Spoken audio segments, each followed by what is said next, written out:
Bydd Bala yn gobeithio cymryd cam yn agosach at ennill cwpan domestig arall. Pnawn 'ma, Luke Wall, croesiad uchel, ddofn gan Wall tuag at y postyn pella! A na chi arbediad oedd hwnna gan Rhys Wilson. Oli Shannon gafodd y cyfla a rywsut o dair llath. Rhif 29 y Bala yn methu canfod cefn yr hwyd. Cic hir ymlaen i gyfeirio Tom Walters. Dyma fo Walters yn y cwrt Cosby! Ac Alex Ramsey allan yn sydyn i wneud yr arbediad. Dim y bas ora at Ryan George. Ond George yn gwneud yn wych i giro allan. Bras gamu ymlaen i mewn i gwrs Cosby'r Bala. Croesiad Ryan George, di heb cael ei chlirio! A Tom Walters unwaith eto efo'r ergydd ar y targed. Ond am yr ail waith mewn 2 funud, Alex Ramsey efo arbediad holl bwysig. Arsan, troi, sylweddoli, fod gan efo rhywfaint o le ag amser. Arsan yn ei flaen, yn derbyn y bel yn ôl. Rosgro rwan, Rosgro! A fe darodd o hwnna'n dda. Ond unwaith eto, Rhys Wilson yn cael ei ddilo at y bel ac yn ei tharo hi dros y bar. Cyffreddiad Goldsworthy. Bach o gamddeallwriaeth rhwng Walters a Kinsella. A Kinsella wedi carlamu ymlaen a wedi cafod Ryan George! Ac arbediad Alex Ramsey yn sicrhau bod hi'n parhau yn ddi-sgôr am y tro. Luke Wall yn cymryd y gigonol yn fyr. Croesiad Arsan yn cymryd gwiriad. Venables yn rhoi Bala ar y blaen. A fe nath Chris Venables yn wych ac am y drydydd rownd o'r bron. Mae prif sgoriwr Bala wedi canfod cefn yr hwyd. Y cynffona y Bala i fyny rwan ar ôl mynd ar y blaen. Smith yn tynnu'r bel i lawr yn y cwrt Cosby. I croesiad o'n cael ei rhwystro.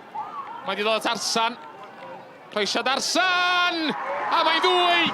Adam Rosgro! Efo 8fed gôl o'r tymor. 2 gôl. Mae'n ychydig dros 2 funud i'r Bala. A mae gan Bala droed yn y rownd gynderfynol. Smith yn tynnu'r bel i lawr. Yn rhoi hi Arsan. Arsan. Efo hwff iddi lawr y cae. A mae wedi dod at Rosgro. Wall wedi dwy'n y bel, a Wall yn cael ei dynnu lawr, reit ar ochr y cwrt Cosby. Ond os bosib yna gardyn fan hyn, yn pa liw fydd o. A mae yn gardyn coch i Conor Goldsworthy. Mi oedd hi yn drosedd amlwg. A mae Llansawel yn mynd i orfod chwarae y chwarter awr dwytha efo 10 dyn. It's been a tough week physically. Obviously the elation of winning last week and then a midweek game which was hard going as it always is at TNS, and then pleased today to get what we needed really, to be honest. Considering that they were a team from a lower tier, were you a bit surprised that they gave you such a good game for, for 3 quarters of the game really? I wasn't surprised. I think the players were surprised because they thought they were coming for an easy day, and after 25 minutes maybe they realised that they were in a game, and then once you approach a game slowly and lethargically, then you have to restart it and try and get players back in half time and fire them up to put a better performance in the second half, which we did. For 70 minutes we were in the game. We've had chances, they've had chances.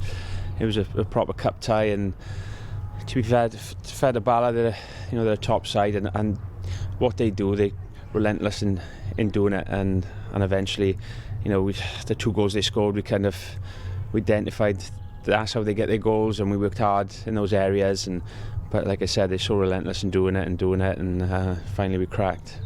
From a personal point of view, you've now scored in the last 3 rounds of the Welsh Cup. That's a good little run to go on. Yeah, it's fine with me. If we can score in 4, I'll be even happier. Whoever we play in the top 6 is going to be really difficult. I think it's the best top 6 that's been since I've been involved in Bala, and it's going to be really nick and tuck. It's about consistency and grinding results out. If someone can win 4 or 5 games out of the 10 left, then that's going to set them up. But there's going to be points lost and drawn everywhere, but bar TNS, who I think will run away convincingly with it. But the rest of us, the other 5, I think it's going to be so tight.